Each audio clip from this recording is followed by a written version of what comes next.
Hello aspirants, இந்த video பார்த்தீங்க அப்படின்னா எஸ்எஸ்சி ஜிடி படிக்கிற மாணவர்களுக்கான வீடியோ தான். ஸோ எஸ்எஸ்சி ஜிடி ப்ரிப்பேர் பண்ணுறவங்க நீங்கள் ரொம்ப நிறையா கன்ஃபியூஷனில் இருப்பீங்க. எக்ஸாம் வருமா வராதா, ப்ரிப்பேர் பண்ணிக்கிட்டு இருக்கோமே. ஸோ சில பேர்லாம் ப்ரிப்பரேஷனை கொஞ்சம் ஸ்டாப் பண்ணியிருப்பீங்க.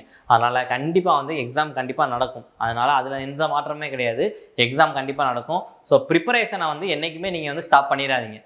டெய்லி அட்லீஸ்ட் ஒரு டெஸ்ட்டாச்சும் போட்டுப்பாங்க. மினிமம் 2 to 3 ஃபுல் டெஸ்ட் போட்டு பார்க்கலாம். ஸோ இப்போ ஆல்ரெடி எல்லா டாப்பிக்குமே இப்போ கவர் பண்ணியிருப்பீங்க இல்லையா? ஸோ மேக்ஸாக இருக்கட்டும், ரீசனிங்காக இருக்கட்டும், இங்கிலீஷாக இருக்கட்டும், ஜிஎஸ்ஸாக இருக்கட்டும், எல்லாத்தையுமே ஆல்ரெடி கவர் பண்ணியிருப்பீங்க. இந்த டைம் டியூரேஷனில் நீங்கள் என்ன பண்ணிடக்கூடாதுன்னா அதை கேப் விட்டு அதை மறந்துடக்கூடாது. அது ரொம்ப முக்கியமானது. ஏன்னா இப்போ மேக்ஸ்லாம் எடுத்துட்டிங்கன்னு வைங்களேன், நீங்கள் ஒரு கொஞ்ச நாள் கேப் விட்டாலே அது திருப்பி புதுசாக படிக்கிற மாதிரி இருக்கும். நீங்கள் எல்லாத்தையுமே முதல்லேருந்து படிக்கிற மாதிரி இருக்கும். அதனால் மேக்ஸு, ரீசனிங்கு இதெல்லாம் டெய்லி நம்ம ஒரு டெஸ்ட்டு அட்லீஸ்ட் ஒரு ஃபுல் டெஸ்ட்டு, அட்லீஸ்ட் ஒரு ஃபுல் டெஸ்ட்டு, மேக்ஸிமம் வரைக்கும் 2-3 டெஸ்ட் வரைக்கும் போட்டு பார்க்கலாம். ஏன்னா நமக்கு என்னது 1 மணி நேரம் தான் டெஸ்ட்டு. காலையில் 3 வேளை சாப்பிட்ற மாதிரி, காலையில் சாப்பிட்றது, மத்தியானம் சாப்பிட்றோம், நைட்டு சாப்பிட்றோம்ல, அது மாதிரி காலையில் ஒரு டெஸ்ட்டு, மத்தியானம் ஒரு டெஸ்ட்டு, நைட்டு ஒரு டெஸ்ட்டு போட்டு பார்க்கலாம். இந்த 3 டெஸ்ட்டு ஒரு 3 மணி நேரம் ஆகுமா? இதுக்கான ரிவ்யூ இது 1 மணி நேரம் டெஸ்ட்டு போடுறீங்க அப்படின்னா கண்டிப்பாக 1 to 2 hours என்ன பார்க்கணும்? ரிவ்யூ பார்க்கணும். இது ரொம்ப ரொம்ப ரொம்ப ரொம்ப முக்கியமானது. ஏன்னா இப்போ நீங்கள் எல்லாமே என்னது எக்ஸாமுக்கு தயாராகிட்டீங்க. இனிமேல் நீங்கள் யாரும் புதுசாக போய் படிக்க போகிறது கிடையாது. எல்லாமே நீ ரிவிஷன் மட்டும்தான் பண்ணணும். ஸோ மேக்ஸு, ரீசனிங் எல்லாமே எல்லா டாபிக்ஸுமே உங்களுக்கு தெரிஞ்சிருக்கும். அதனால் நீங்கள் டெஸ்ட்டு மட்டும் போட்டு பார்த்தா போதும். ஸோ வேறு எதுவுமே பண்ண தேவையில்ல. என்னை கேட்டால் நீங்கள் எதுவுமே பண்ண தேவையில்ல. ஏன்னா இப்போ இருக்க காலகட்டத்தை எக்ஸாம் எப்போ நடக்குது அப்படின்றத நம்மளால் கன்ஃபார்மாக சொல்ல முடியல. அதனால் எனக்கு தெரிஞ்சு மேக்ஸிமம் ஏப்ரலில் வந்துடும். ஸோ முன்னாடி ஸ்லாட் செலெக்ஷன்லாம் இருக்குன்னு சொல்லியிருந்தாங்க. அது எஸ்எஸ்சி ஜிடி கிடையாது. நம்ம டேரெக்டாக ஒரு எக்ஸாம் டேட் தான் அனௌன்ஸ் பண்ணுவோம் அப்படின்றத சொல்லிட்டாங்க. அதனால் இது வரைக்கும் அனௌன்ஸ் பண்ணல. கண்டிப்பாக கூடிய சீக்கிரம் அனௌன்ஸ் பண்ணிடுவாங்க அப்படின்னு நம்புகிறோம். அதனால் உங்கள் ப்ரிப்பரேஷனை மட்டும் நீங்கள் கை விட்டுறாதீங்க. ஏன்னா நீங்கள் கொஞ்சம் அதை விட்டுட்டாலும் இத்தனை வருஷம் இவ்வளோ நாள் நீங்கள் ப்ரிப்பேர் பண்ணது வேஸ்ட்டாக போயிடும். ஏன்னா ஆல்ரெடி நீங்கள் ஒரு 2 மாதம் ஒரு கரெக்டாக பயங்கரமாக ப்ரிப்பேர் பண்ணிட்டு இருப்பீங்க. எக்ஸாம் வரப்போகுது அப்படின்னு சொல்லிட்டு, பிப்ரவரி எண்டில் எக்ஸாம் வருது அப்படின்ற. ஆனால் இப்போ எக்ஸாம் தள்ளி போகுது அப்படின்றப்ப என்ன ஆயிரும்? ஸோ நம்மளுக்கே ஒரு வெக்ஸ் ஆயிரும். என்னன்னா எக்ஸாம் வரலையே, நம்ம பேசாமல் வேறு எதாவது பண்ணலாமா, வேறு எதாவது ப்ரிப்பேர் பண்ணலாமா, இல்லை வேறு வேலைக்கே போயிடலாமா அப்படின்ற மாதிரி கூட தாட்ஸ் வரும். ஸோ அந்த மாதிரி தாட்ஸ் எதுவுமே எடுத்துக்காதீங்க. கண்டிப்பாக நீங்கள் என்ன பண்ணணும் அப்படின்னா டெஸ்ட் மட்டும் போட்டு பாருங்கள். ஸோ இதுதான் நான் முக்கியமாக சொல்கிறேன் எல்லாத்துக்குமே.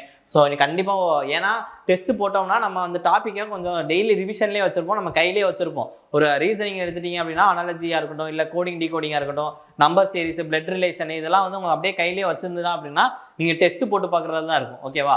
ஓகே, இது டெஸ்ட்டு ரீசனிங். மேக்ஸுக்கும் அதே மாதிரி தான். மேக்ஸ் எந்த டாபிக்ஸ் நீங்கள் அரித்மெட்டிக் தான் இருக்குது ஜிடிக்கு.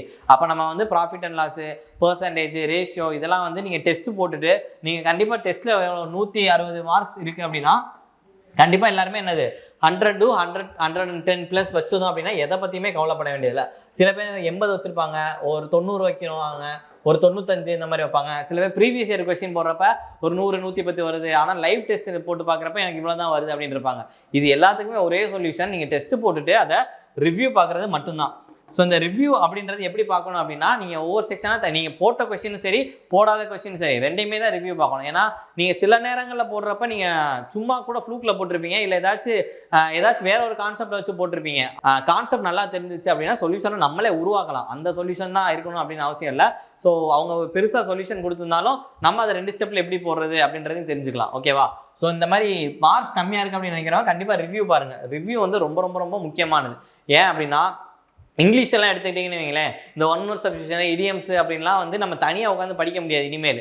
அப்போ நம்ம என்ன பண்ணலாம், ஒரு டெஸ்ட்டு போட்டு பார்க்குறோமா, அது தப்பாக இருக்குன்னா அதுலேருந்து நம்ம கற்றுக்கலாம். அப்போ இப்போ மேக்ஸாக இருக்கட்டும், ரீசனிங் எதாக இருந்தாலும் ஒரு டெஸ்ட்டில் நம்ம தப்பாக போடுறோம், ஒரு கான்செப்ட் நம்ம தப்பாக போடுறோம் அப்படின்னா அடுத்து அதே கான்செப்ட் திருப்பி வேறு டெஸ்ட்டில் ரிப்பீட் ஆச்சுன்னு வைங்களேன், நீங்கள் அப்பயும் தப்பாக போட்டிங்க அப்படின்னா நீங்கள் ரிவ்யூ சரியாக பார்க்கலன்னு அர்த்தம், நீங்கள் சரியாக கான்செப்டை உள்வாங்கலன்னு அர்த்தம். ஓகேவா?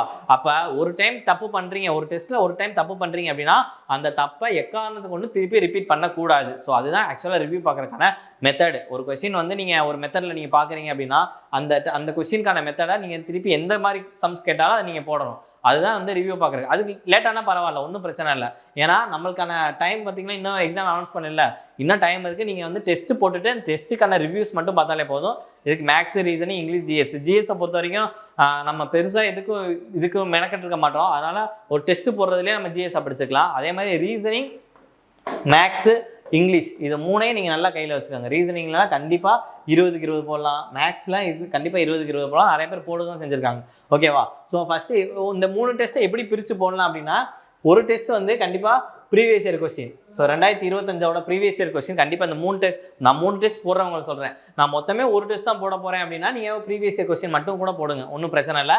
ஆனால் வீக்லி ஒரு 2 லைவ் டெஸ்ட் வரும், ஃப்ரீ டெஸ்ட் தான் வரும் நிறையா, இதில் 2 லைவ் டெஸ்ட் வரும். ஸோ உங்களுக்கே தெரியும் நிறைய app live test, free live test கொடுக்குறாங்க, அதை நீங்கள் போட்டு பார்க்கலாம். ஓகேவா? அப்போ ப்ரீவியஸ் இயர் கொஸ்டின் இப்போ 3 டெஸ்ட் போடணும் அப்படிங்க. ஒரு டெஸ்ட் ப்ரீவியஸ் இயர் கொஸ்டினும், ஒரு டெஸ்ட்டு ஆப்பில் இருக்க மாடல் டெஸ்ட்டும், இன்னொரு டெஸ்ட்டு லைவ் டெஸ்ட். ஸோ இது 3மே போட்டு பார்க்கலாம். இந்த மாதிரி போடுறா இருந்துச்சுன்னா, ஒருவேளை லைவ் எல்லா நாளும் வரல, எனக்கு வந்து லைவ் வந்து குறிப்பிட்ட நாளில் தான் இருக்குது அப்படின்னா 2 PYQ போட்டு பார்க்கலாம், தப்பே கிடையாது. So previous year question base பண்ணி தான் நம்மளுக்கு கொஸ்டின்ஸ் இருக்கும். ஜிடியெல்லாம் ரொம்ப பேசிக்காக ஈஸியாக தான் இருக்கும். அதனால் நீங்கள் வந்து ப்ரிப்பரேஷனை கண்டிப்பாக கண்டினியூ பண்ணணும், இந்த விட்டுறக்கூடாது. நீங்கள் விட்டுட்டு நீங்கள் திருப்பி எடுத்தீங்கன்னா அதை பிடிக்கிறது ரொம்ப கஷ்டம். அதனால் நான் சொல்ல வர்றது என்னென்னா, டெஸ்ட்டு கண்டிப்பாக போட்டு பாருங்கள். டெஸ்ட்டு தான் நம்மளை மார்க்கை பூஸ்ட் பண்ணும். ஓகேவா? ஸோ இது ஜிடி பற்றின வேறு ஏதாச்சும் உங்களுக்கு டவுட்ஸ் இருந்தாலும் கமெண்ட் செக்ஷனில் கமெண்ட் பண்ணுங்கள். தேங்க்யூ.